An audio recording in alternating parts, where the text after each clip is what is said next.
Good morning or good afternoon, it will now be just ticking over as we find ourselves here at the Petronas Sepang International Circuit for racing action here on your Sunday to get yourself in for TSS The Super Series by B-Quik. I'm Jake Sperry, Scott Rankin alongside with me for this one. Harrison Kennedy is going to be producing here in today's running, and we are getting ourselves set for what is the morning after, Scott, the night before. We had a lovely night race here at Sepang, and now we're getting ourselves set for some wonderful action that is about to fly into our screens. Well, the interesting thing is, from yesterday, 14 hours since that race kicked off yesterday evening, and the big thing is the teams have probably only had about 12 and a half, 13 hours to try and get the 888 and the 27 car back together. They have taken to the formation lap. We have seen little bits and pieces of them, but here comes the graphics for the GT3s, GTMs, and GT4s. It was a phenomenal challenge. We've seen great race results from Todd Kingsford yesterday. He brought that car home, drove to the exact pace that he needs to. Today, he'll be starting deeper in the field, but work to do. A lot of work to do. You can see here 535 brake horsepower in these GT3s, top speed of 290 kilometers an hour. GTM will be a little bit reduced in terms of what that brings in, just the one car in the class that we have there, of course, and then GT4, the most populous of the category, down to 400 brake horsepower there, but still reaching speed of 270 kilometers an hour with the likes of the Porsche and the Toyotas that are there and ready. A look at that Ferrari challenge there that we get ourselves set with, that 296 that has been absolutely wonderful. They're 5 from 5 and they're going to be 6 from 6 over their GTM class because they are the only car out there. 34 degrees in the air out here at Sepang, and it is going to be a hot one then to get sorted. But critically as well, a lot of drama that came off of last night, Scott, when we consider that it was very nearly Team NZ on debut getting the victory, a pit lane violation costing them 15 seconds. Yeah, and we still have not necessarily got clarification about what triggered that penalty as well. So the tricky part is they've got to get on with things. They would have certainly had a meeting with the stewards. It was actually just looking across two separate reports. 15 corners, though, here, and you mentioned it, 5 kilometers worth of racing track, over a 2-minute lap time for some of our fastest cars here this afternoon. And they're going to be starting the best of the best drivers from the Thailand Super Series are going to be starting this race here today. This is going to be the biggest challenge. The Porsches on pole, they had to do a lot of work to get that thing back together, but it's at the front end of the field, and it's going to be joined by a Ferrari on the front row. It absolutely is, and critical for that Porsche there from Henk Kicks and Alessandro Gueretti is that they also had the damage to the 888 then of B-Quik Absolute Racing they had to repair as well. So they've done a lot of work here over the wee hours of the morning to get themselves into position to say, hey, look, we're going to go and have every chance of making this work. We do have note that we'll have one car starting this race, Scott, from pit lane. That will be Grant Superthong. Then in the number 19 with Sutapong, it'll be Sutapong who will be going as we get the 1-minute signal in the next couple of moments to move on over. So that's going to be critical that they are on the wrong side. There is the 1-minute board that we're waiting to receive at this moment. Nice zoom on in at that. And I tell you what, gotta love the boards then that are coming out, and a walk across so everybody knows and understands you've got 1 minute before you've got to get yourself off and ready for racing action. They are going to be very much set in understanding conditions right now, completely different to what they dealt with in the morning. These are fast, in the wee hours of the morning, Scott. It's a much, I would say, hotter track out there. It's going to drive completely different, and the daytime gives you much different references. Yeah, significantly different in the way that it all goes together. Particularly from a grip level, challenging tires. The tires are going to come up and fall off significantly aggressively as well. So don't forget that they're going to have to deal with a lot more tire fade, potentially brakes potentially going off as well. We talked yesterday about the issues for car number 12 that they had at Boeing Center, just trying to manage their brakes. Lights on at the front of the field. We're about to get ready for formation here. GT3s, the single GTM, and the GT4s. I just don't expect that we're going to see Sontayo Konplom out on track today. No, I don't think we are. And the cabinet of men who love their wives. There you see Gueretti, followed by Carlo Van Dam, Kansak Kasiri and Chris von der Drift, your front four. There's Bilski and then Sandy Stuvik. Viracha and Stuvik, 5th and 6th, with the PSC Motorsports car 7th. And starting then for the GT4s, it will be Superkit then with Control. Decathlon there, we'll see Kansi Kasiri is running in the number 91 with Elias Seppanen then with Mitchell Chair and also Suejatmo then in that 12th position, running over then with the second of the AAS Motorsports cars, the winner last time out then of Todd Kingsford. We'll be looking to start all the way down to 17th there, that Inging X Autoworks Racing car there of Thanakorn, who will be looking to go on first then from that position then. Grant Superthong down in the pits, starting this one from the pit, so only 17 starters then on formation with 2 down there in the pits. We'll be intrigued to see whether that 19 will be able to get out and to take the start as we run towards turn number 4 out there on circuit. Scott, you've mentioned this is your favorite track out there, and it often feels like a paradise, this circuit, because I don't know many other circuits where the gravel is just so white.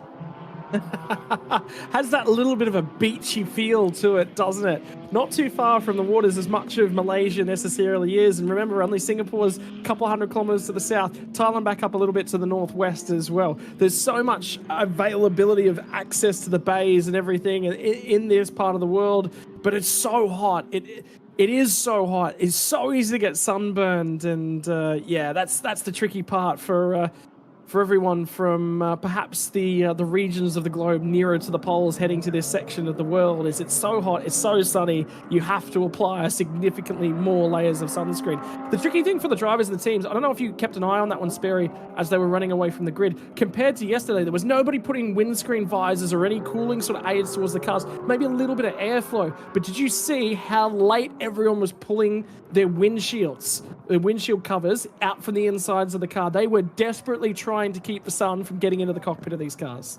They very much were, because when you've got a hot cockpit, if you consider it's 34 outside, it's going to be at least 15 degrees hotter inside of the car. So they are going to be in an oven, and they are going to be slow roasted over the course of an hour, and they're going to be losing upwards of about 3 liters of body fluid out there with how much they are going to have to work over the course of this run. It's why it's very important to stay hydrated, and this is why it's one of the most taxing races they are going to be having over the course of the running that we have. GTM, by the way, will run off their start with the GT4s that are looking to go and get themselves on this launch. Now, keep an eye as well on that compensation time in the pit stops. It will mean that this will be a race that very much sits in a certain way. I look at Alessandro Gueretti. Look how eager, Scott, he is to get ready. He is chomping at the bit. 4 seconds this season, wants his first win, and critically after the accident, has no compensation wait for success penalty.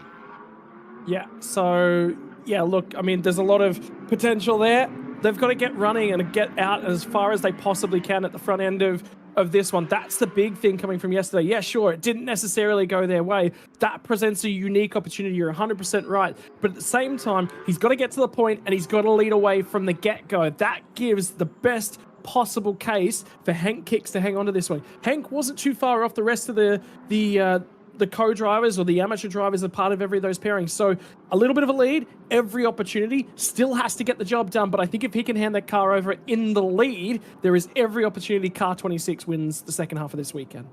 Carlo Van Dam alongside. The fans are out there ready and keeping themselves cool up in the grandstands. Let's get ourselves set. An hour and a lap is on the docket for today's action. We now reach the second half of the season then with TSS The Super Series. It's race 6 of 10 this season. Sepang, bring up this racing, turn up the heat. 1 hour on the clock, and let's get ourselves underway then for racing action as we launch up into pace. Everyone's scrambling now to get this room. Van Dam on the outside, looking for a way to go and get this to go. Too wide, turns to almost 3 as they run through. And look at Van Dam try and pinch Goretti on that inside line. That's going to give an opportunity here for Kansas Kasiri to have a little think about it. Into turn 2, they work. Oh, there's a bit of contact there. And Goretti gets pushed out from first to second and down to third. It's 1-2 for Singer Motorsport Team Thailand.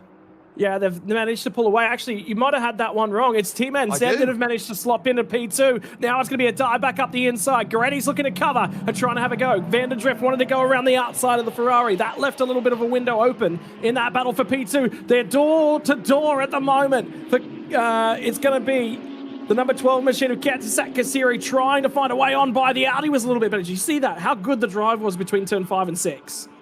Brilliant drive. Fonda Drift again doing a very, very good job of just saying, look, I am going to put this Mercedes-Benz exactly where I want to. And he was just ever so quiet in the way that he's jumped up. The run here to turn number 9. There's a little look then from the Acura trying to get on in, which means that's going to be a lot to go with. And again, Goretti getting aggressive, such is his nature, trying to find this pass and not necessarily getting that Porsche exactly where it's needed. It's been a lovely start to the action that we've had, but a wonderful launch off the get-go from the 39 then of Mitchell Chair in GT4. He's looked absolutely wonderful off the get-go through into Sector 3 as he'll now look at his final sector of Sector 4 doing well, but what a brilliant run that they will have. Pit window will open at 25 minutes, but they'll take the back stretch all the way towards that banked off camber, turn 15. That leads them on the run. Good run away, though, from Carlo Van Dam. Exactly what the doctor ordered off the start.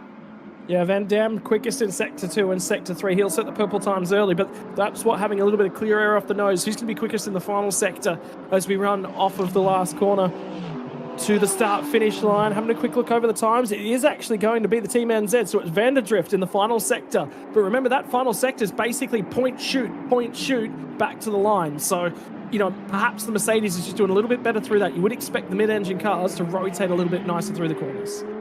Very much so. So you're seeing here where the differences are being found. Sitting then just behind is Sandy Stuvik, who wants to try and get back up then into a podium position in third. And the lights flashing now here from Goretti. He's trying to use every trick in the book, but Thunderdrift knows the trick of the lights flashing. He's seen it all when he's driven ALMS.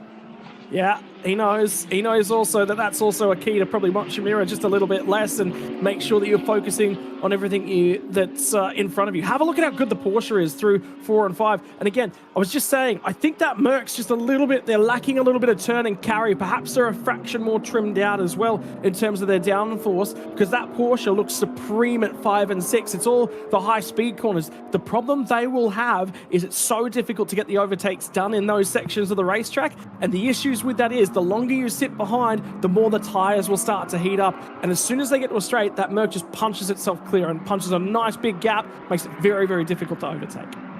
Yeah, it's parity between the pair of them. That's slightly wide and more rounded through there from Thunderdrift. And now this will set up a chance for Goretti here to sweep through 13 into 14 here to get this sorted through 12, 13, now on the brakes into turn 14 here, up the hill, look for the drive off the exit. But again, if they've got a car that's a little bit better on these two long straights, where's the move going to come? It's a battle of the German automotive brands, and they are all keeping very close together here, this top 5. There's a look from Goretti down to the inside, left it late, and he's got a little too hot in there, and he's going to have to try and fight it back off the exit. Little wiggle off the exit from Vanderdrift, and this is what you've got to be worried about. Overcooking it into these corners and allowing for that opportunity. Massive flashing of the lights then from Goretti as they'll fight all the way back to turn 1, thinking the outside. No, he's going to turn dummy, double dummy, back to the outside. There's Vanderdrift, who does not yield.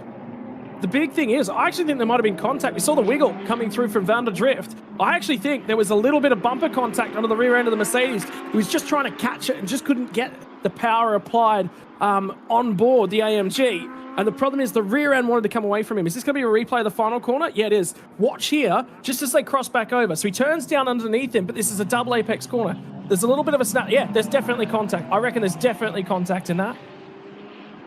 And a little bit of contact is going to go a very, very long way out there. And we note that very well, that you've got to be switched on to what they've got. Now, here's the other thing that they've got to realise. Guaretti's being super aggressive right now and trying to get through. What they don't realise here is they're playing the game of kicks versus Dowsett. They've got an extra 10 seconds in the pocket to play with out there. But Alessandro Guaretti, he's a pure racer. He wants to get the pass. He realises that they've got Carlo Van Dam gone, and there's the look down the inside of turn 9, leaving the room and pushing his way through there. I tell you what, Guaretti was not going to sit back, and look at what it's done. It's opened the door for Sandy Stuvik around the outside of 10 into 11. That's the B-Quik special. 1-2 punch, shake and bake. Well, there's more coming as well, because now it's going to buy into Katasak Kasiri and give him an opportunity to do it. He'll be vulnerable down here when they get to 14. Perhaps the carry of the speed through 13 was going to be the issue, but I thought for one moment there, Katasak Kasiri immediately gone through, and he's already flashing the headlights. Carlo Van Dam, look in your rearview mirror. Have a look at me. My name is Alessandro Guaretti, and you are my next target. And we are getting word here that lap 1, turn 2 between the 89 and 26 is currently under investigation. So keep an eye on Carlo Van Dam. Here's the move, down the inside, jam it on the brakes. And that is the sort of move there you see from Alessandro Guaretti of, I am coming through or we are making contact. Yeah, so a little bit of debate there. I wonder whether or not there's some chatter from the teams just to race control. Hey, can you guys just have a look at this? That might not necessarily mean there's something in it, but it also is just saying, hey, we just want to set a standard. And, you know, new steward here this weekend that the teams necessarily aren't normally used to. Sometimes just asking those questions of race control is a good thing. Look at the alternate lines through the last corner as well. You've got to remember that turn 14, 13 into 14 is a double apex opening and then closing double right-hander. And 15, it is actually a 2 apex corner. The inside radius of the corner is just too far. It's not quite 180 degrees, but because of how long the corner is and how wide the corner is, it's actually a double apex corner. You're better off coming in a little bit straight, turning the car up on the marks and pointing and shooting it, but you've got to wait for that second half of the apex. Thanapatra then just holding on in the number 9 AAS Motorsport machine. He's dealing as well with Akrapong of Toyota Gazoo Racing Thailand there. Todd Kingsford fighting hard then for Inging X Auto Works as well. So there's a lot of big scrapping going on. Good run coming up then through turn 4, over the brow of the crest and into turn 5. It lulls you in turn 5, and then turn 6 comes around the next right-hander, and it's not 5 where you're going to go off. If anywhere, it's turn 6 where you're going to go skating on a little bit too far, as you see that with the third car in line. And it's, again, we talked about it yesterday. 5, you can carry a lot of speed in, but if you're offline at 5, you carry too much speed, you drift towards the middle of the road. You've got to get the car back to the left-hand road to open up 6. Is there going to be a challenge for the Petrolife car now down in the GT4s? But it basically, if you're towards the middle of the road, you've got a narrower entry angle. But the other thing is, you're trying to turn the car back to the left. You basically take the corner from somewhere in the realm of a 90-degree right-hander. If you're pointing the car back to the left because you're trying to open it up, it becomes more of a 110-degree right-hander because you're literally moving the car around on the road. You stay left off of 5, you give yourself all the opportunity to widen the corner out and carry more speed through it. It's challenging and tricky because you've really got to wait on the apex at 6. It's a lot later than you think. Oh, it very much is, and now it's all about the battle for second at this moment in time. You've got Superkit versus Kantadi Kasiri there in the number 91 AAS Motorsport Porsche there. You've got Petrolife sitting back here and saying, look, we're going to want to try and get ourselves in on this. We're going to look at our points and say, what are we going to do? Remember, this is the battle between the 2 championship contenders, second and third positions. Kantadi Kasiri, they've moved 15 points clear with their 3rd place finish, their 4th podium of the season, but back on the brakes, and 5 seconds time penalty to the way of Carlo Van Dam, which will be served at the compulsory pit stop. We just move away from the battle as we focus with PSC and the 77. Look at that, they're happy on the laptop. Yeah, just keeping an eye on all the data that's getting fed in towards that one. The good news is that Sudapong managed to get out there on board the 19 car. He's a fair way down is the issue at the moment. I believe he's just about to go through the start-finish line to pick off at least that lap. So stays on the lead lap for now. Get a safety car, you're back in the window. Well, the drivers with the shortest pit stops today, they want to see a safety car. They want to see another one. Car 27 in the GT3 is the shortest pit stop of the lot at 90 seconds total. They have a bronze and bronze combination. Third place outright from yesterday's race gives them a 5-second penalty, 90 seconds end to end. Everybody else is pushing that minute and 50 seconds mark and up towards the 2-minute mark. So long pit stops for the bulk of our GT3 field today. Yeah, and now here comes the thoughts about a move into turn 9. Not going to happen there as they ride the curb on the outside, lisk it into turn 9 and then climb off of the way to turn 10. Supercar is then looking to try and just keep his ground very steady at this moment in time because he knows and understands here what this race means. This is a chance to say, look, I want my championship to go the way I need to. Speaking of ways I need to, race lead, change up then. Guiretti straight down the inside, gets it done on Carlo Van Dam. Remember, who's got the 5-second time penalty in the pocket as well. Guiretti wasn't going to wait long after being wronged at turn 2 at the start of this race. That's his style. Yeah, and they're going to get that penalty at the pit stop as well, so you will get to see that one play out on track, unlike the race result from yesterday.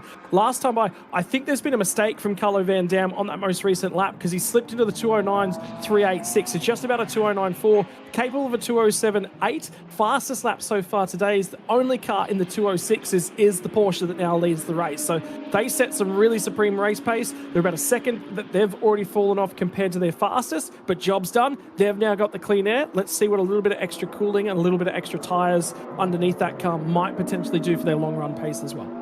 And this is what people often tend to forget when you do get that clean air. It's almost like, compound interest, so to speak, Scott, because you get a big opportunity to say, hey, look, we're putting the points together, we're getting it there, and it's looking really, really good. Sandy Stuvik as well sat there, will have no weighter penalty either at the stop for the 888, so they're staying very much in it. Just getting word as well, black and white diagonal flag for track limits coming in for car 11, which is Chris Vassaratna out there, and we're getting word, final corner, here we go. Again, late in on the move, door left wildly open there as they go through the middle, but that's why the time's bled away, because look, they forced him all 4 wheels off the road.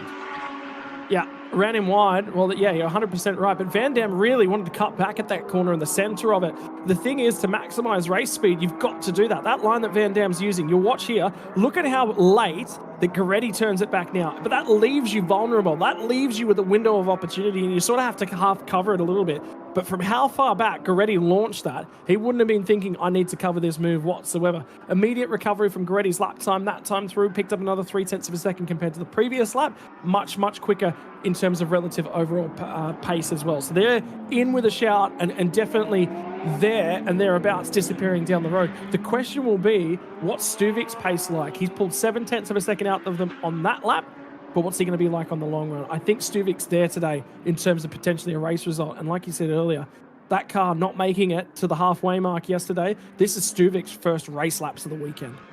Yep, so he is going to be driving with anger and I would say precision to get the most he can out of this, because there's no worse feeling out there as a driver when you don't even get the opportunity to go out there and race.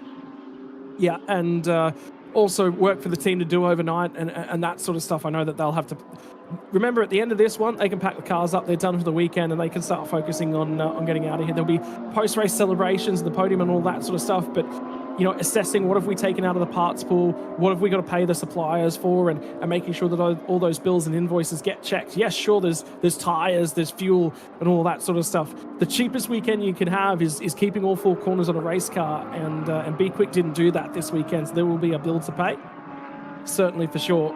And I can tell you the parts system, these things, they're exorbitant to go racing at this level. The amount of research and development that goes into all 4 corners of a GT3 race car, let alone the layering of the carbon fiber and molding it to exactly the right specifications for those race cars as well. There was definitely some expensive bits off of both of those race cars because there was suspension arms and that broken yesterday as well. Superkit still under pressure from Kantdi Kasiri, working through 5 into turn 6. Black and white diagonal flag being shown now for Chris Fonderdrift then for track limit, as they are now going to be focusing on where that is going to be paying its mind. On the brakes then into 7 and 8. And I love that right-hander. I love how it's not just the natural right-hander. Oh, troubles, 139. Slow there through 4. That is a down tyre on the front left, and that is a long, long road to get that back. That's going to be doing damage to the wheel rim if they can't get it back at a slow speed.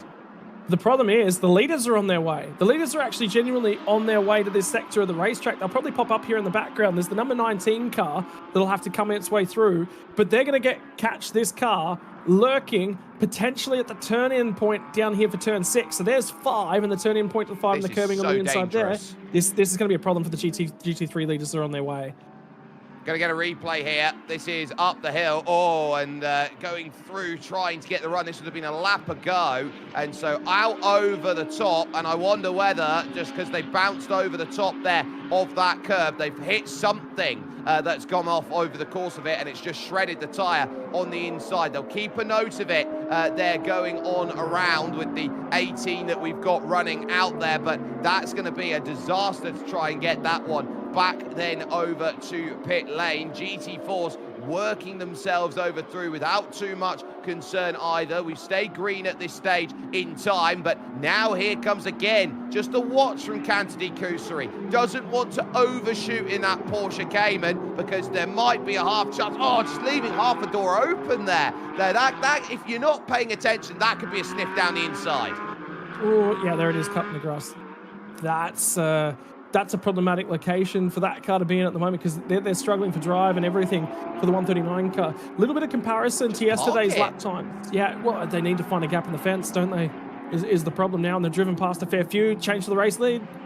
Well, for second in category, because Cantadi Kusuri has got that move. He's been waiting for it at turn 4, and now he's got that launch, and they'll be approaching that next car, and they will get flags waved at them to say, warning, there's a slow car out there on circuit. Be very, very mindful out there as you try and find yourself a way around. And so they'll be keeping that one very firmly in mind, and so too will race control, hoping to see it. Yes, he's found a barrier there down on the inside, the quickest way back to home there, taking the merge between the north side and the south side of the circuit. So that's going to be very good that they found a way to get that stopped. But lap traffic now is going to start playing its factor here. And oh, that's not a place you want to catch it there through turn 2. Carlo Van Dam will not be too impressed there at turn 2.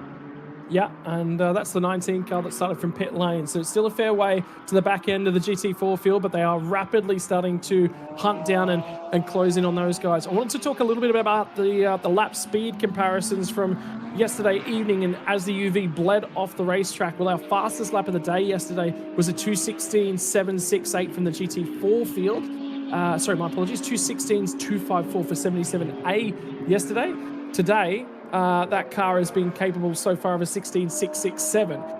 However, the best in class category is actually during the sunlight today comes from the 2:15.154. That's been handed to us from the race leader of car 77. So I do wonder whether or not there was some roaded tires used yesterday when the pro drivers were in. That's a little bit of something hanging off the front right corner of that Ferrari, though. That potentially from the contact they had earlier on. Although there is some panel damage on the chasing Stuvik car. I do wonder whether or not they might have touched, but the panel damage on the 888 is on the wrong side of the car. Yes, so I don't know how much of that they've been having to fight with here, but they're going to have to be very alert to that damage that they've got and trying to get that repaired. We'll get a good look here as we come along the run here as the Ferrari goes flying on by first and foremost, then the Audi, and so now they will work themselves over, and they see the gap now, almost 5 seconds here for Alessandro Gueretti in terms of what has been made. Yeah, there is a little bit of a thing there. There's the Petrolife garage, and they're looking a little bit happy, and almost a thought there to the inside there from Sandy Stuvik. You've got to get right up over the top to go and make that work and to try and run through. Final warning being given then for car 11, that's Toyota Gazoo Racing Thailand and Akurapong for track limits. Do not go over those white lines. We will penalise you. Yeah, got to stay within those boundaries. You do get a few incidents to of track limits to play with. They're not going to just slap you on the wrist the instant that you track outside of those track limits. It generally tends to be about 3 you've got. Anything beyond that, you get yourself a warning, and the fifth one tends to be the final warning, and then after that, you are handed a penalty, potentially. Does change up a little bit just with the different stewarding groups that are available to us here at Sepang. Additionally, our normal race director, James Taylor, is actually in operation at Queensland Raceway this weekend for V8 Supercars coverage. So again, just a fractional little bit of difference in terms of our race direction crew. Sometimes that changes things up, but they generally have that briefing with the drivers, chat with them, and the opportunity to let everybody know.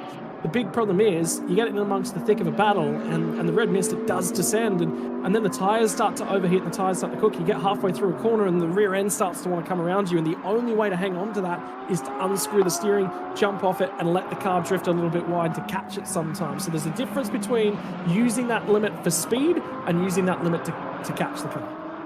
And Kansakasiri now picks up a instant limit warning out there, the black and white diagonal flag being shown in that regard. We go backwards to that number 11, who is on that final warning, is pushing out there at this moment, and I don't blame them for trying to push. They're trying to stay here with the likes of Todd Kingsford, who is there just out in front of them. So that's going to be the focus that is on with them at this point in time. And when you are seeing that gap slightly, you know, extending away from you, you're thinking as a driver, surely, Scott, what can I do to gather that gap back?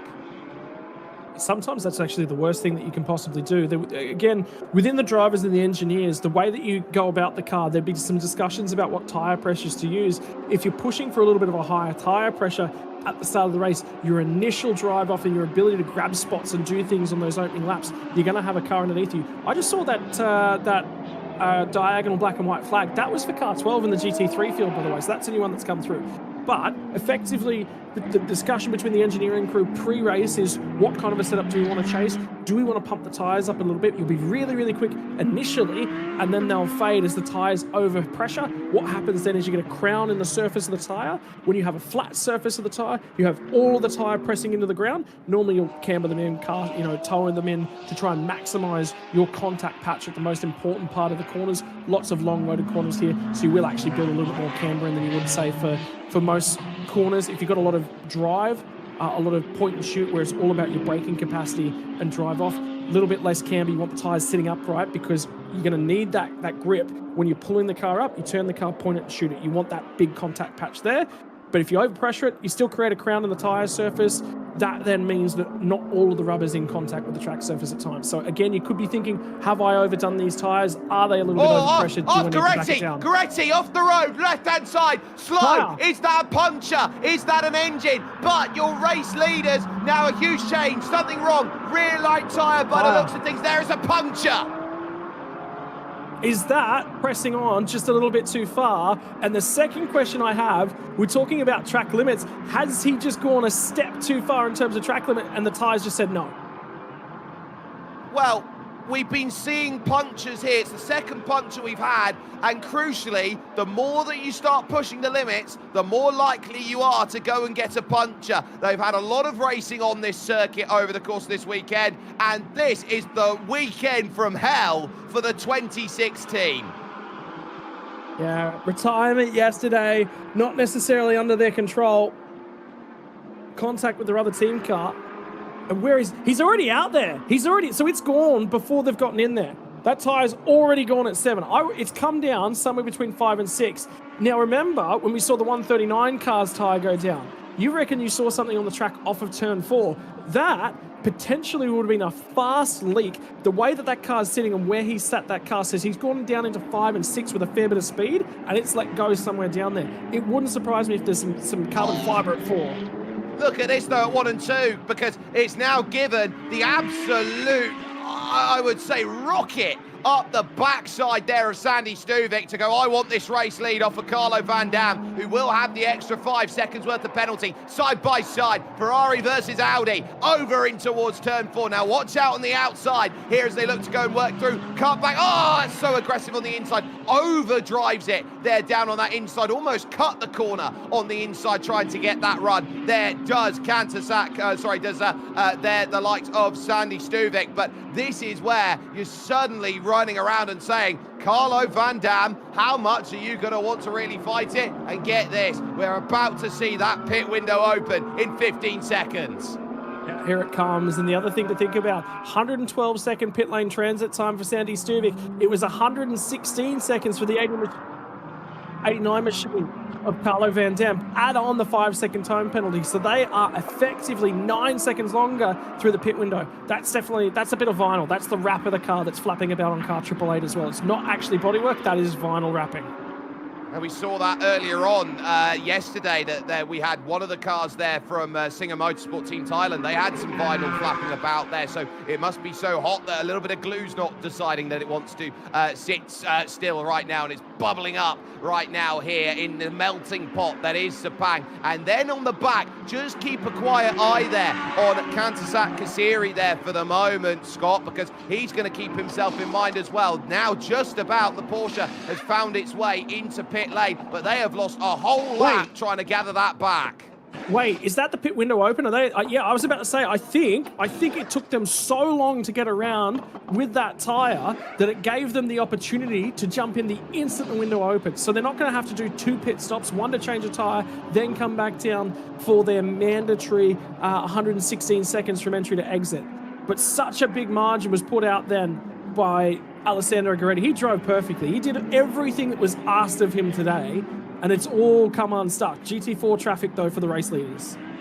Yeah, I would say that is the last of his concerns. Chris Vonderdrift, final warning then for track limits as the number 7 ends up in that control. They managed to work their way here by the 219 then of sorry, that's the 22 even there of Inging X Auto Works that they go and get by. So now they focus here in towards this next section. Time now, I think, would be perfect to say who's got what in the stops. Carlo Van Dam then here as he is working forward at this moment in time will be staring down 121 seconds in the stop because of the 5-second penalty. That Audi there of Stuvik heading over to Raznakoto will have 112 seconds, so it's going to be 9 seconds better on the stop. And then you've got Kantasat Kasiri, who's on 127, will have the best run. Porsche back out of the way. They've got to salvage something.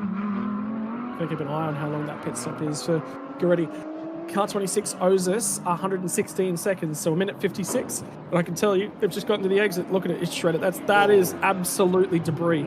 See the threads on that? That tyre has been cut.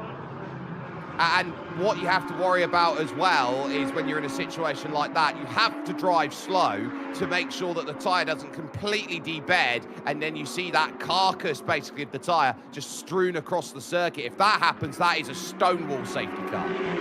Yeah, and the other thing is you've also got to remember these cars are sensitive in and around the corners of the cars for their aero structures. There is actually a lot of air that's moving about, and particularly for the Porsche, the engine's behind those rear tyres effectively as well. So you actually have a potential to do damage to the engine with a car, with the carcass of a tyre basically coming apart in that section of the car as well. So the Porsche is probably the most vulnerable of the GT3s to damage in that area.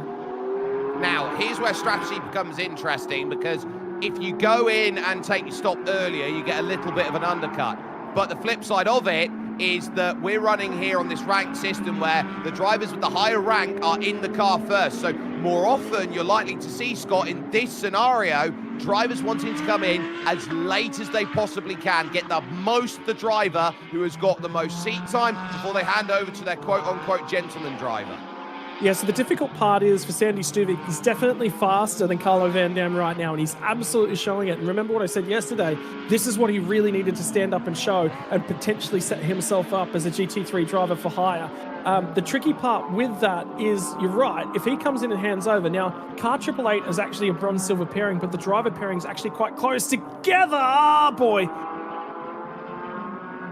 Oh, just down the inside there. That's a great scrap there on Commit Kamasutra, who's just come out of the pits there. That would be Grant Superthong, I think, who is, Superthong there going by. So that is a lovely pass, or correct, it's the 11, sorry, there that's just trying to make that clearance there. So that would be Chris Vassaratna there for position going through. That would be to put a lap down, so that shows you how hard they're fighting at this moment as the leaders now jump on the scene and have to play the game of leapfrog out there at point. Word just coming in, 5-second time penalty for car 7 must be served at the pit stop. Yeah, so look, they're going to have to try and get that one out of the way as best as they possibly can. And that's 2 penalties in 2 races for car number 7 as well. Yesterday was pit crew violations. Today is for stuff out on the racetrack, and it's stepping a toe over the line far too many times.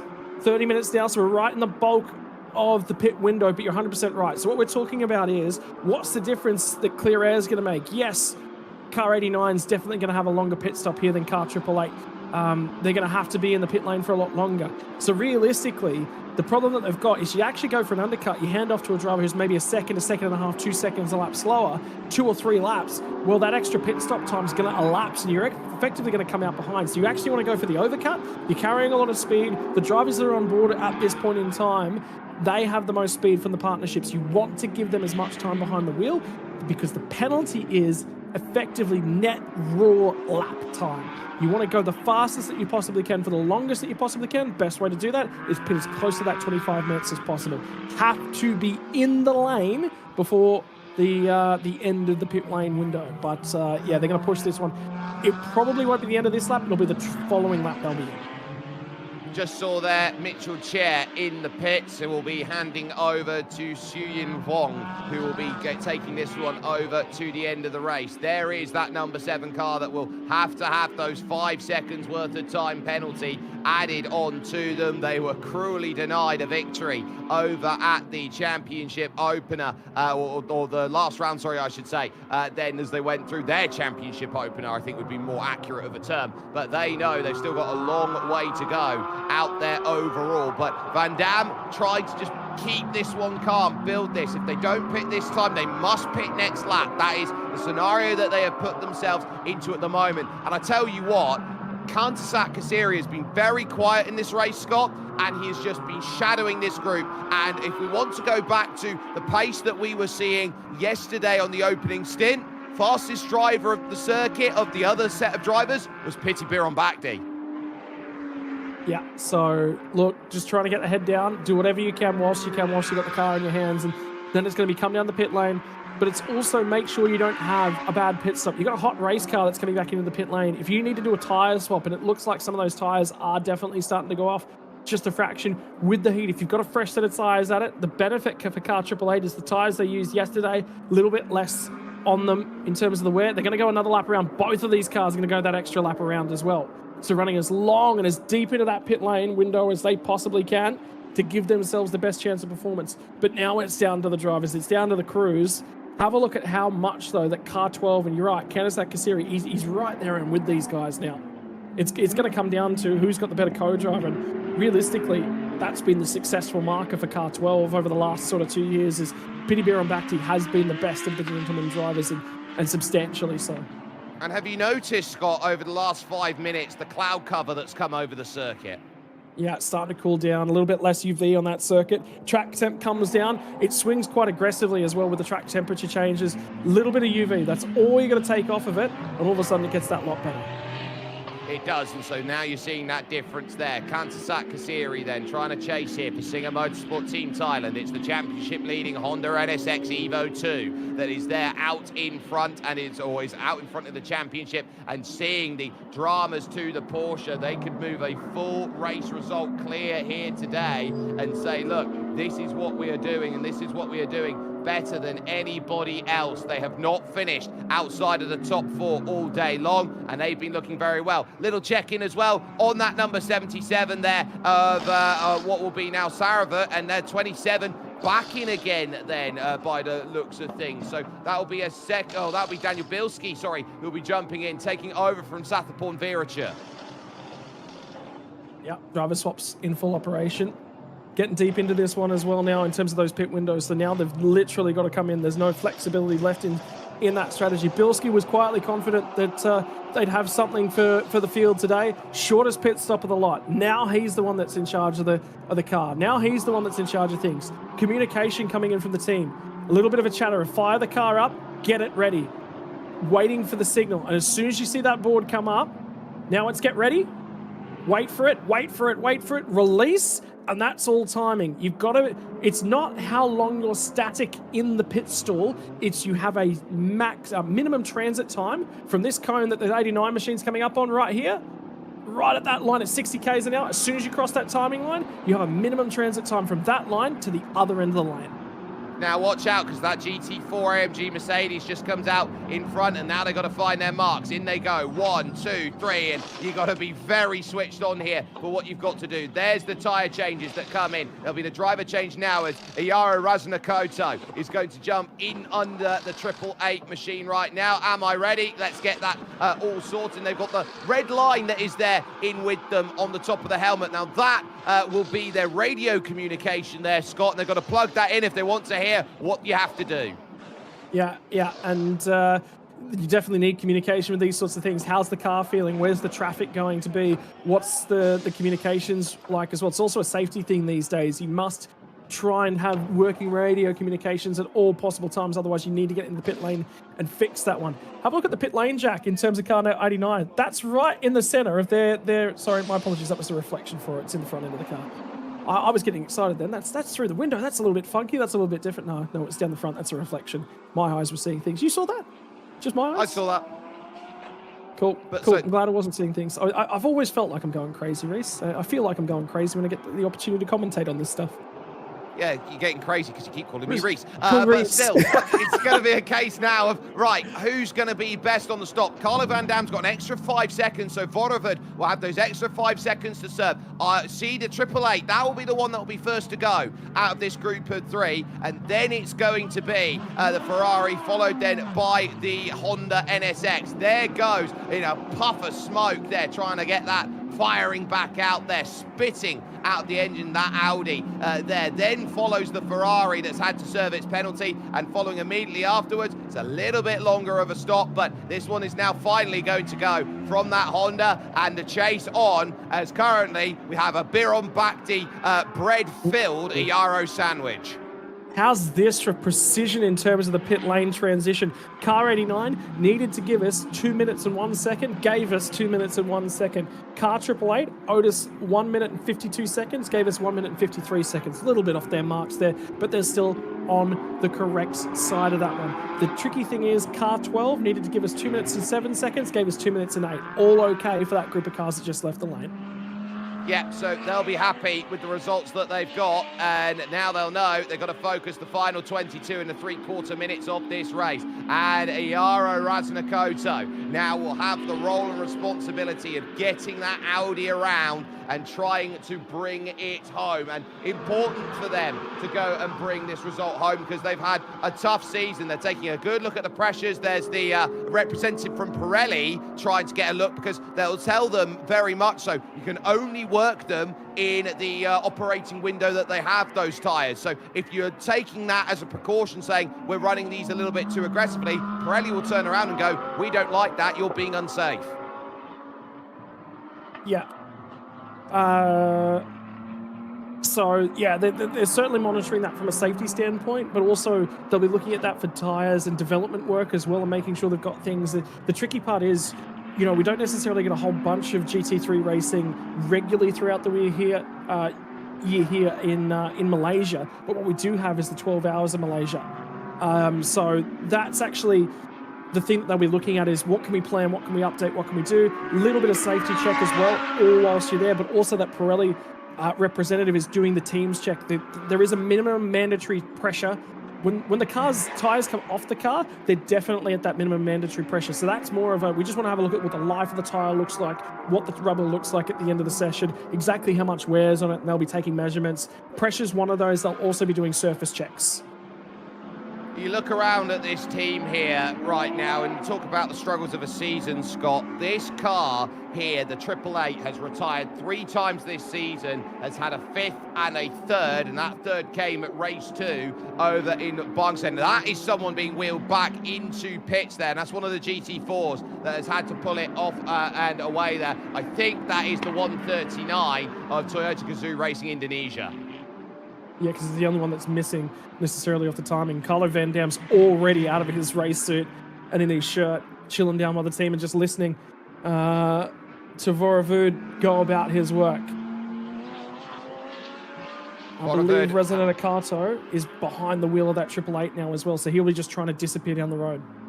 He will do. 9 seconds was the mark over the line. This will be the first time we'll get to see laps in anger after they finish their out laps. And this will be the telling lap, I think, Scott, whether this gap is going to be climbing or falling. And if it's falling, then are we going to be in for a great run. And that Ferrari, so sleek. It's one of the cars with the best balances in the GT3.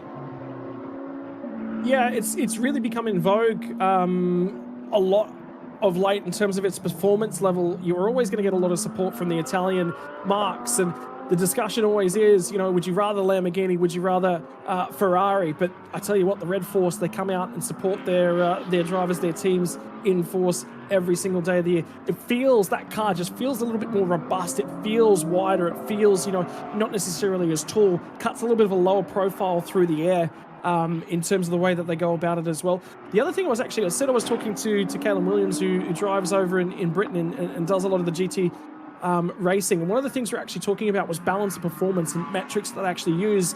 And I don't necessarily, there's no notes here for the rear wing ride heights, but something that they do over in Europe at the moment that they don't necessarily do as part of the SRO regulations is they're actually measuring where the wings are mounted, and there's a reference point on the roof of the GT3 cars at the moment, and they're basically going, the BMW, which is what Callum Williams actually drives, has this wing effectively a fair bit higher than every other car, but also their minimum rake settings. That's some issues for car 77. They're significantly off pace. Yeah, that's not good. Take a look now. Tyres would be the first thing I'd be taking a look at here.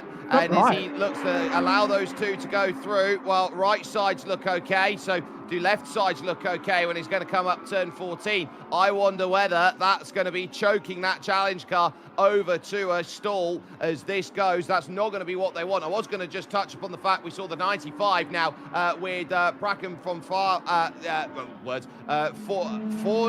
Prafa, then, who is there out and leading currently in category for Inging. But there's the gap, and it's not coming down. It remains 9 seconds, Scott. Yeah, there was just about nothing between them on that last time. The one thing I did want to touch on that Ferrari, when it come past that camera up at the crest of turn 14, sorry, not turn 14, turn 11 it was, I actually think the front right tyre might not have been attached correctly. It looked like that tyre was leaning to the right, away from the center point of the car, which is absolutely something you don't want. But yes, lap times are looking strong right now for our race leaders. The big note, though, is currently Piti Bhirombhakdi and Daniel Bilski are both in the 212, so they're both quite punchy right now. They are starting to track down those cars ahead of them. For Piti Bhirombhakdi, he has to track down Vorovud, was about 2 seconds a lap faster on that most recent lap. Gap is 5 seconds. Expect there to be a battle for P2, about 3 laps time. And that's a change there we just saw on track, or the remnants of that, for what is third position in class in GT4 as Petrolife Racing Team get by Wing Hing Motorsports there. Siu Yin Wong, nothing he can do about it there. Anathorn is the one who is trying to start the chase up, and can Tang Nianachai find himself the way to move back closer here to the likes then of Decathlon, who's in the number 91. It's 13 seconds to try and hunt that down. It's a long road from here with 16, 17 minutes to go, but we've seen crazier. Yeah, that we have. So, you know, anything could still happen to the end of this race yet. The big thing, I think, is we've asked those questions about tyres and how they're feeling today. They've certainly been challenged, and debris. I think the Porsche Cup race that we had just before this one actually went green just about the whole way, but there has been some damage both in this race and others. Have a look at the counter steer on board car 39 at the moment as they try to get back to the power. The Toyota just did not want to settle on the rear. And again, it's long, late apex. You've got to carry speed in at 13. You're basically aiming at the far left-hand side when you tip in to 13 of the entry to 14, and you're braking a straight line, late, tip it back in and try and rotate that car. Yeah, they're struggling for track grip at the moment, certainly, aren't they? The car just does not look balanced. No, and it's under braking as well, which is the scariest part. When the car's snapping underneath you under braking, Scott, just what is that feeling that these drivers are starting to feel, especially if you're Siu Yin Wong and maybe you've not got the brake balance exactly how you want it? Yeah. And but it was also on the power, so they're struggling for just rear tire temperatures. Those tires certainly look like they're melting underneath the rear end of that car at the moment. So, you know, it's wandering away from them, and that's trouble. They sit fourth at the moment in terms of, I believe, GT4 outright, third in class in terms of GT4 Pro-Am, but they're going to be hanging on to this one for a long, long time yet. There is the number 11 with Akrapong, who is behind the wheel now. Fifth in class is that number 11, and looking at what they are trying to do here in the course of this racing, they are just saying, right, this will be a good result for us and we'll just try and take our points and go with it. They did not go to Bung Sen, so this is only their fourth running of the season. They've had a third, a fourth and a fifth as far as things have gone. It's tricky year, but it's, you know, staple that all together and see what comes out the other side. Sometimes it works, sometimes it doesn't. There could have been a clashing of commitments as well for Bung Sen, but, you know, get out there, run all the laps. That's the best possible thing that you can do. If it's all about data gathering, it's about laps on the circuit. The more laps that you're running, more reference points, you get more comfortable with where you can position and place the car, the deeper that you get into the race. You get a feeling for what the tyre does over that run as well.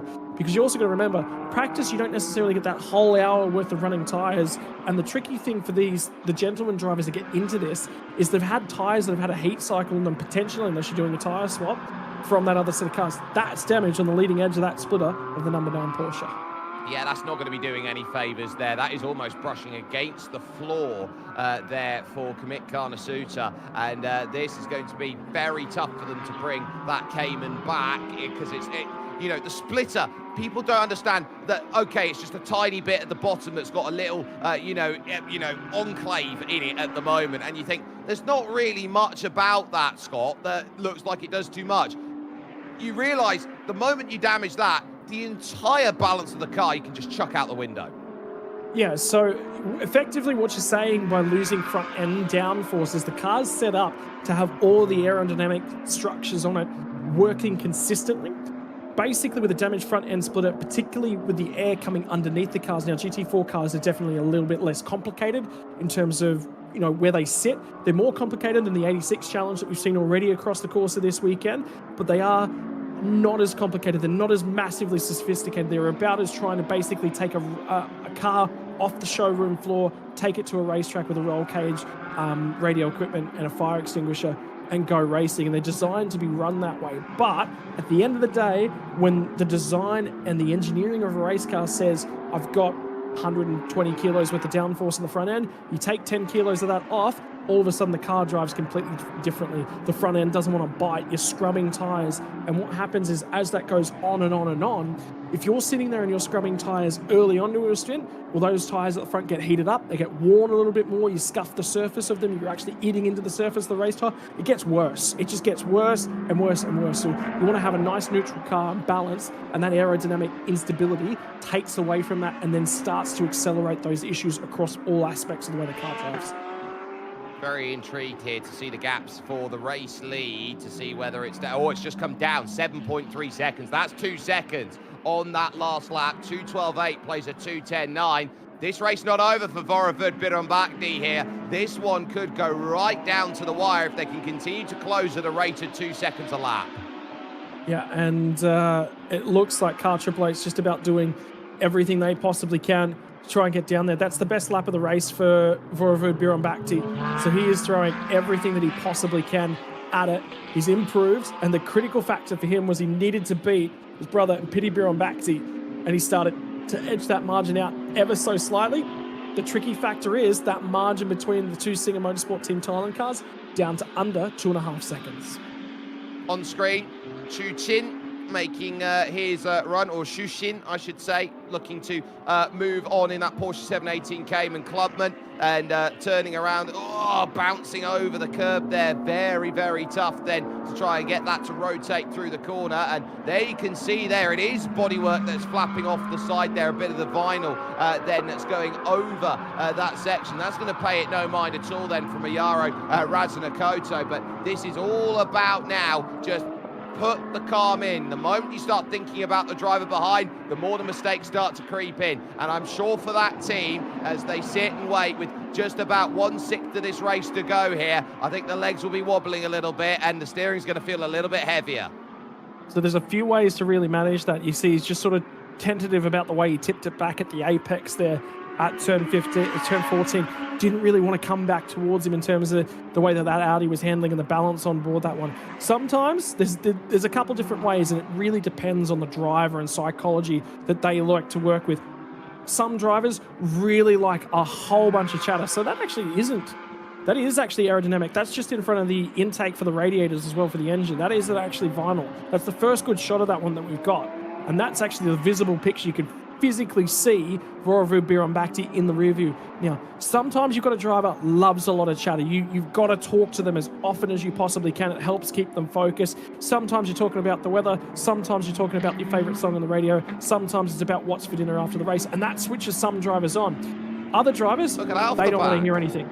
They pull the radio. Yeah, look, it's so many cars just with weird bits of damage and flaps going on today. Yeah, it's a case of, it's like something's wrapped around the rear strut of the rear wing and it's trying to hold on. It's almost like what you get on Rocket League, Scott, where you get your little flare flap. Mate, Rocket League references in a GT3 broadcast. Never thought I'd see the day. I said this is always unique working with you, Mr. Sperry, but in the meantime, yeah, so look, it's psychological management of the drivers as well. So it's, at the end result, what you're trying to achieve from the driver's mindset is their eyes are down the track. They're looking for braking point before you get there. When you get to your braking point, spot the apex. Before you get to the apex, spot the exit and try to turn that car. If your driver's focused and thinking about all those sorts of things, he hasn't got the time of day to bother about what's in his rear view mirror. It'll be a little bit of a check just before you turn in, same as you do when you're running on down the motorway. You want to check those mirrors before you change a direction. You want a little bit of a picture of where that guy is. But the best part about the human brain is you pick that up from your peripheral and you build that picture of where that car is around you. And one of the worst things a guy can do is move to your blind spot, because that just puts so much doubt in your view as a race car driver. Now, here's the next question right now that sets into my mind for Piti Birambakti. If he catches here his brother Vorovu, how easy is the pass going to be? And is he going to be posturing to say, I think I'm quicker than you, and I think we can go and get the double done today? Is that what the worry is? Lots of traffic in front there of Iyaro Razanakoto here to try and navigate by. So he'll have to go and deal with that, as there is Daniel Bilski then in fourth place. He is a solitary lone figure. This car has been absolutely on its own all day long, and I think they're just hoping that they can send out a smoke signal or something to say, look, we're still here, please come rescue us. Yeah, still trying to put their best laps of the weekend in, though, for Daniel Bilski. He won't be given up by any stretch of the imagination. I guarantee there'll still be a grin from ear to ear when he climbs from the car. At the moment, they sit about 20 seconds adrift of the number 12 machine ahead of them. But you've still got to do the best that you possibly can for what's left of the weekend. And other times as well, it's about driving around the racetrack. Again, like I said, I would love to be over here and just get an opportunity to do laps from Malaysia. For Daniel Bilski, you've got to think at the end of the day, he's still a race car driver. He still gets the opportunity to go out and do what he's capable of, but he gets to have a smile from ear to ear. And even though he's on his own, he's isolated, sometimes that's also the best time, because you just get the opportunity to enjoy looking around the Malaysian Grand Prix circuit, looking around Sepang, looking at the hills, looking at the chairs. Oh, and then I've got to pull the car up and brake and turn in for turn one. It's all those little bits and pieces, and that's what makes being an international GT3 racing driver so special.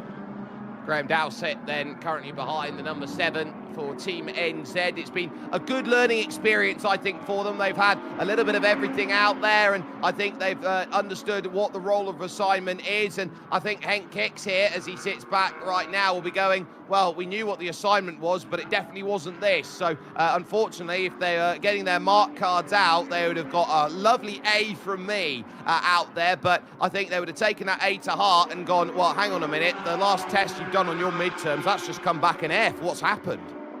Yeah, so troubling. I mean, at the end of the things, effectively, it's as if he's been handed an exam paper without half the paper. He started this race at question 12 and sort of sitting there and going, well, I think the first half of the exam was okay, but I've got no real way to check for it. Is that flashing from the rear end of the Porsche as well? So there's something further wrong with that car, potentially. Warning of, yeah, look at that. The headlights are also a flash. The hazards are on. So it's not done for car 26. There's something wrong with that, I think.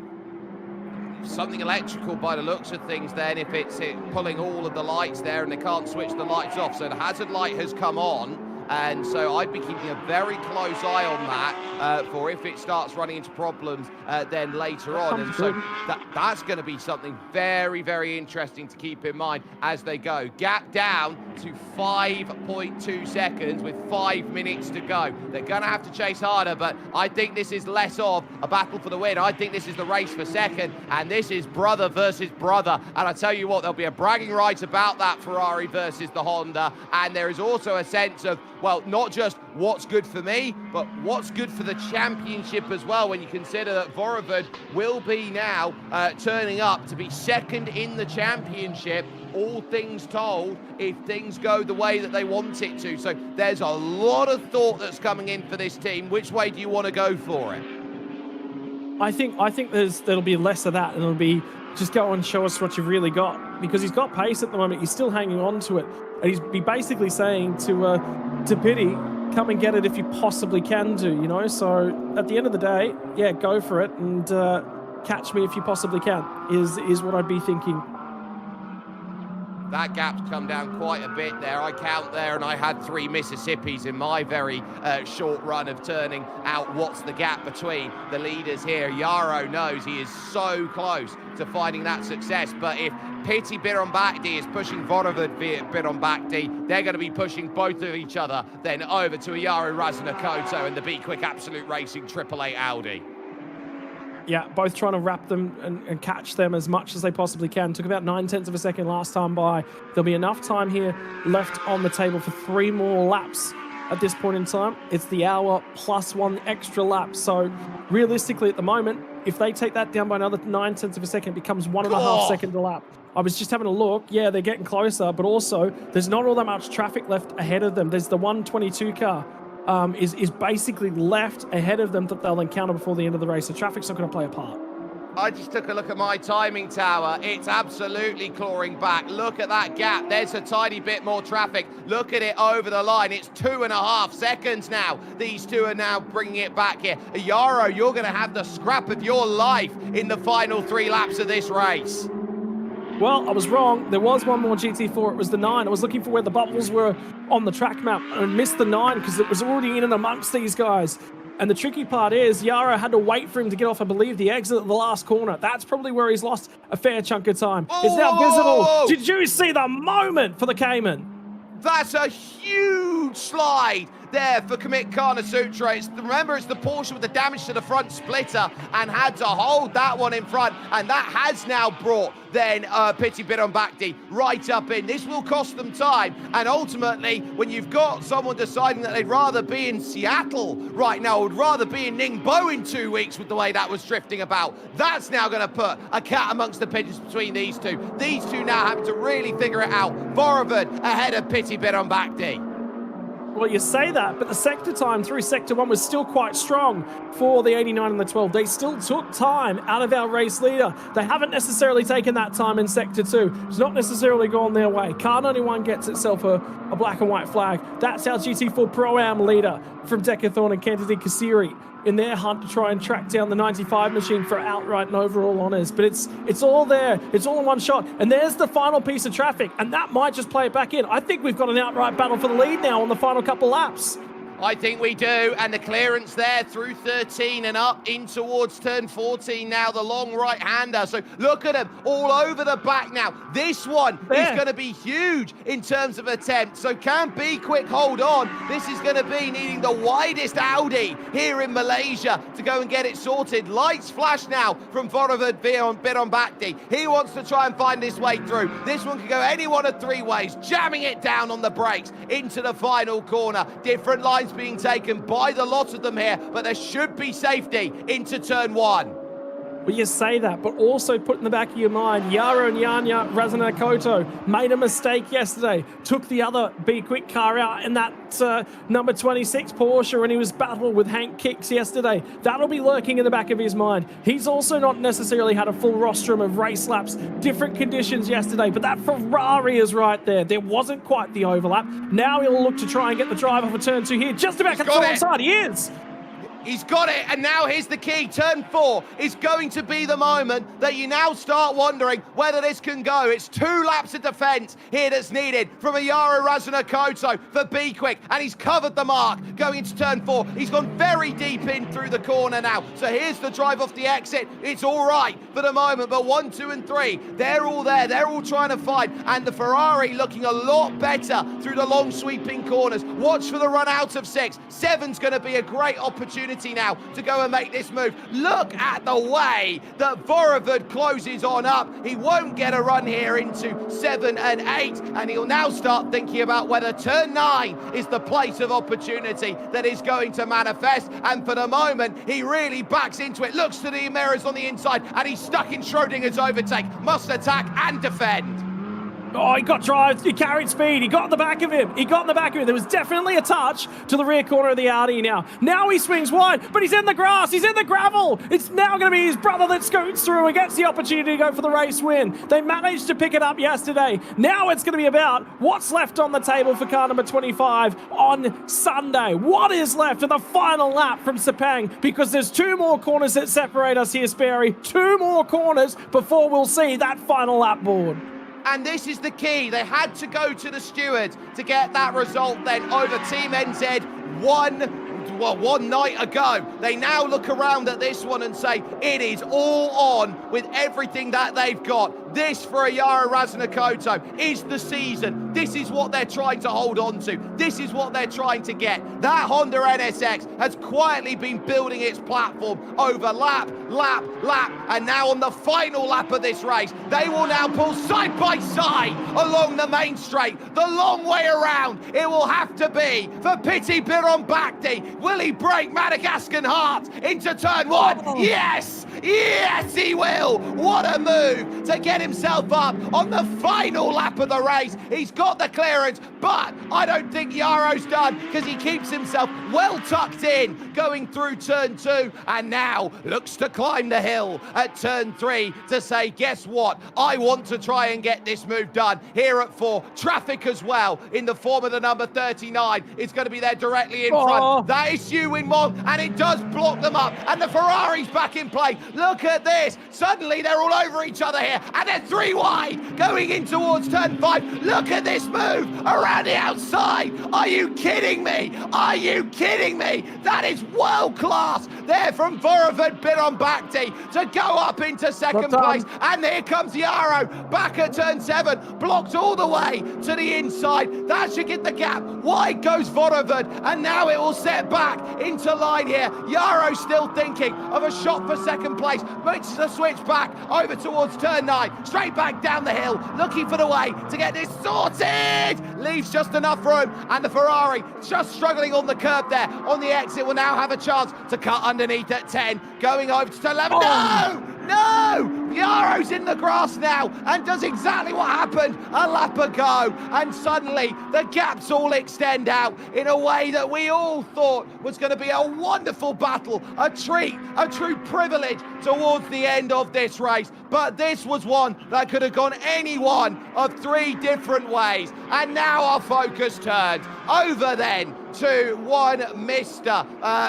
Piti Bhirombhakdi, who will know that today with Kantasat Kasiri, that was everything they could have asked for and then some. They left it late. They left it later than late, but that is a champion's drive from a team that gets the double here in Sepang and says 4 wins this season. What an absolutely ace end to racing action from TSS The Super Series.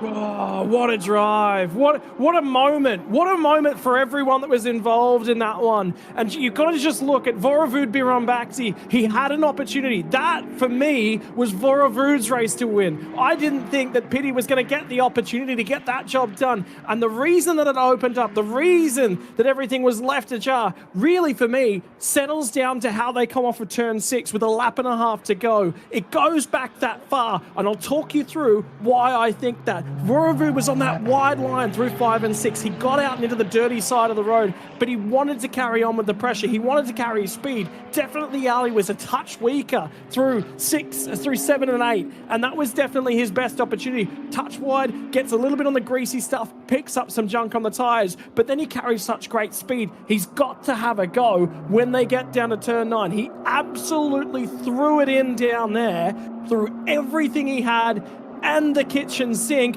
and again, dirty side of the road. And Pitty just sat there and said, I'm going to make you make the bad decision. I'm going to put you in the difficult place. Check this out right here. Yarrow threw everything he had back. Respect given. There was an apex. There was a door left. They both threw everything they had. But check it out. When they get to the crest of the hill here, if you're on that left-hand side of the road, the cars have got dirt and junk on them. And that's what, see this little snap? Little snap, he's in the marbles, he's in the grease, he's in the junk that's on the surface of the road. The right-hand side of that road surface is nice and polished, clean and clear. You can absolutely point the car at that and be in a good spot. And that's what it comes down to, both for Vorovood and his opportunity to win a race today, but also in sealing the deal for P2. Phenomenal racecraft, left it on the line. That is what gentlemen's racing is really all about. Giving yourself every opportunity. How good is it when success compensation time works? How good is it when it works out that well? And that is always the end result of the target that this series sets it for. Absolute cinema. Absolute cinema out there. We can confirm GT4 as well, where Todd Kingsford and Prakan Fornarappa are going to get themselves back-to-back victories, and they are screaming up the championship order, especially Prakan then, who is looking at this one going, I want the GT4 crown. They will leapfrog and say, we're going to want some big old results to come through. But my, oh my, that might be the Super Series' greatest ever finish out there in terms of what they've put together. And simply put, I just think, Scott, we're just glad to witness it. Yeah, it's race car driving at the utmost. Have a look at the team. They're over the moon. The biggest thing is, at the end of the day, when you guys get to go driving and racing against each other, and they left it all out on the racetrack, but they also bring back 2 clean cars, you cannot be upset with what they've done. And like I said, we first walked into this series and started watching Pitty Birambakti a number of years ago. Over time, he's rapidly stepped up his own racecraft. Like, Vorovood and him a couple years back were on the same page. There was absolutely nothing between them. Whether or not it's the balance on board that Honda NSX, and again, the embrace from the brothers, they really got to throw down, show everything that they necessarily had. But yeah, I think Carlo's sitting there and he's like, I'm not happy with the way that I necessarily drove. You did everything you possibly could. You put the car, is what I'm reading out of that. I think I still could have done more, but, you know, hey, you had a battle, you had a go. You had to go for the position. You stole something. You lost one, you gained one in those final 2 laps. So effectively, ended up exactly where they started with about 3 to go. I would look around at it, Scott, as well, and I'd actually be getting into a Yaru Raznakoto's here and say just what an amazing job he did trying to keep that car out there, trying to hold for as long as he did. And there's no shame in the way that he lost that race. He fought hard for it. He gave everything he possibly could. And when he lost those places, he was fighting hard back for it. That was not a guaranteed, I am third and I'm going to stay there. He gave that a red-hot go. Yeah, I mean, threw everything out there. Yeah, absolutely. You're right. And, you know, you only learn by being in those. There's nothing that can reproduce that situation. There's nothing that can reproduce the pressure. And you walk away from it and you go, well, what could I have done better? But it motivates you. Guys don't like getting beaten. You're not out there on a racetrack to get beaten. You're out there to do the best job that you necessarily possibly can. I mean, it's a tale of sort of 2 stories for B-Quik this weekend, because they had to repair 2 race cars yesterday. Well, they had 2 quick race cars again today. They led laps again today. Tires let them go. Was there a bit of carbon fiber in a section of racetrack that Alessandro Gueretti was one of the only drivers searching across the entire weekend? We're not really going to be able to tell you the story of that one. Was it a bit of a curb, the back end of a curb, something lodged in the back end of a curb? Again, when you venture and you're using the track limits and we're one of the only drivers out there, that's the dirty part of the racetrack. So, you know, for Pitty Birambakti and Kenesak Kasiri, there's all these highlights, there's all these accolades. They're driving really, really well at the moment. And then on the other end of the field, you've got guys that are really struggling in terms of the hard luck story, and they've had race cars they can win with this year, and they've just not been able to get the job done. And admittedly, the credit deserves to go to the number 12 Honda NSX Singer Motorsport Thailand team. because they are driving well. But when it's your day and you've put the best performance you possibly can do on the table, and another team probably should have potentially beat them today, I reckon it would have been a tight fight for that race win between probably 4 cars today, and a tyre let that one down. You're also lucky, but I think all they've got to do now is just make sure they tick off every race. I'd take 5th, take points at every race to the end of the year. I think that's championship done after today. If all they have to do is win, finish is good enough for them. Absolutely. We do have interviews going on, but unfortunately, we've not got that quite piped in for us here at this moment in time. I will talk GT4 for a very quick moment here, Scott. 5 podiums in a row for the AAS Motorsport number 91. Yeah, phenomenal job. Again, same sort of thing. They're just putting results together. Yes, they're on the back foot in terms of that success compensation time, but they're also just making sure they get the overtakes done, and they're keeping a clean race car. They're going out and they're setting things alight, and they've worked their way forwards over the last couple of years for Kennedy Kasiri, and for Decathlon, and they've worked their way towards the point, but that car and that program is running really, really well at the moment. Lots of positives, and then now it's start to be just the way they're driving that car. I'd start to have a discussion behind the scenes of, do we have the budget potentially to get you guys a GT3 for next year? And that discussion needs to start earlier. It probably needs to start maybe 2 months ago to start putting that together, to purchase the car, to purchase everything and put it together. Yeah, so it really does make a whole world of difference out there. That you're seeing these results coming through, and it's all about building up the rungs. GT4 racing, you get more budget, you go to GT3 racing, and then you start finding those results there. That will be huge in terms of the results that they all sit by. Out in turn 1, and then we got together again in turn 2, which is a bit unfortunate. But we did our stint. Tires was an issue, so we had to make sure we finish, and Kunja did a really good job after the pit stop, closing the gap and almost win. But okay, let's do it next time. Thank you.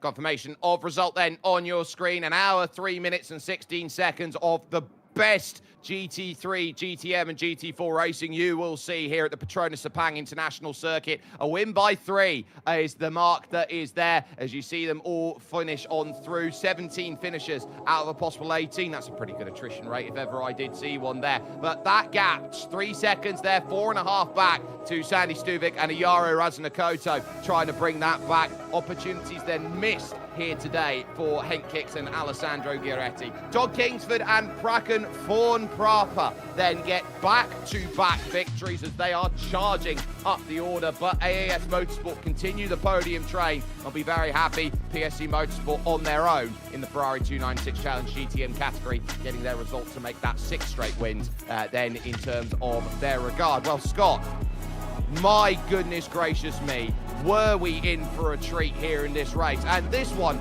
had just about everything. Yeah, and there was bumps, and it basically kicked off in the very first lap. It was a change of position between these 2 cars, and then Giretti went down and went after Carlo Van Dam, and after getting a door on the opening lap, he was very keen to show Carlo Van Dam that he was displeased with him and fed him the same door back. And there, the big tyre blow-up then for the 26. They've had all the bad luck, incident, and then the puncture that now puts them on the back foot in the championship. Pit stop window came in, big gap there for the Audi, but look at this. It's all about that last lap. Off goes the Ferrari, then on Bodovud, but then comes the opportunity to go and get that move. Side by side, jumping onto the last lap. The pass for the race lead from Piti Bidonbakti, round the outside into turn 1. But he closed, you see that? He closed the door. He basically said, Yaro, there was a door little fractionally open down there. I'm going to slam it shut. And then there was this moment through the traffic as well. Absolute bravery to go around the outside at turn 5. Again, on the dirty side of the road, on the outside of the road at 5. Yaro sent it back to the inside, asked questions of the number 89, ran a touch wide at 6 and 7, still presented another opportunity, threw up the absolute defense, but also the aggression. And that says to me that Yaro really wanted this one today. It just didn't quite go their way. No, it didn't, but they will hold their head up high. That is their 2nd podium of the season. And Piti Bidonbakti and Kantasak Kusari get the job done and get it done critically on the double for their 4th win of the season. And that one will give them so much pleasure in terms of getting that result. Well, TSS The Super Series delivering once again. We asked them to turn up the heat, and they did more than that. They gave absolutely everything out here from the Petronas Sepang International Circuit, and they will know they'll have to come back here one more time over the course of this season before their final rounds take them over then to Buriram as far as this one goes. What an incredible showcase of driving we have had in terms of putting this one together, from everyone who's been working together, from Jay and Harrison Kennedy who have been on production, from Scott Rankin alongside myself, Jake Sperry. Absolute cinema to finish off the running here that we have for you today. A simply magical battleground then from TSS The Super Series. It had everything in GT3. The desperate hold of Ayaru Razunakoto just needed one less lap, because that was everything you wanted, and yet it's the 1-2 punch of the Biron Bhaktis that get the job done. Singer Motorsport Team Thailand, well, they'll be singing long into the night tonight.